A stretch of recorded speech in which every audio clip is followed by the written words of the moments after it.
All right, today we're going to be looking at Why Le Parfum 2025 by YSL.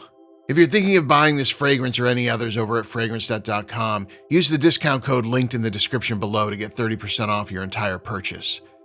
First things first, do we really need another Y flanker? Probably not. But do we live in a world where designer brands will keep pumping them out like Hollywood cranking out Fast and Furious sequels? Absolutely. So here we are. Now, I've had a complicated relationship with the Y line. I've only ever really liked one of them, the Y EDP Intense. I found the others to be overhyped fragrances that were too sweet, too mass market, and ultimately as forgettable as an AI-generated pop song. But every now and then YSL gets it right, and with Le Parfum 2025, they might have actually done something worth paying attention to. The opening is where the magic happens. They ditched that tired sweet apple note that made the earlier versions feel like they belonged in the locker of a 17-year-old who still thinks Axe body spray is peak fragrance.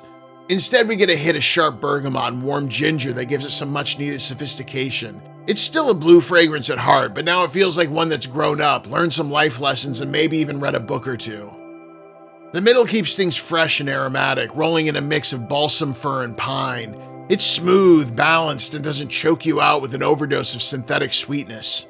Think of it like an album with no skips, not revolutionary, but solid all the way through.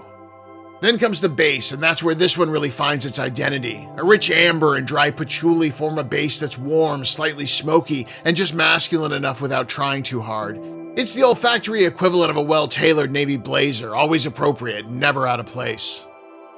Presentation? Well, if you've seen one Y bottle, you've seen them all. It's sleek, dark, and minimalistic, like YSL wants you to believe it's some high-fashion secret weapon rather than a mass-market fragrance you can pick up at your local department store. The atomizer is strong, delivering the fragrance without any issues. I've got no complaints with the performance, this stuff sticks around. I get a solid 9 to 10 hours with strong projection for the first couple hours. This isn't some weakling that taps out before the night's over, it's in it for the long haul. Is this gonna get you compliments? It was the incomparable Oscar Wilde who once said, "Be yourself, everyone else is already taken." Oscar was the type of guy who lived his life the way he wanted to, without worrying about what those around him thought. Be like Oscar and stop giving a shit about compliments. You'll live a happier life.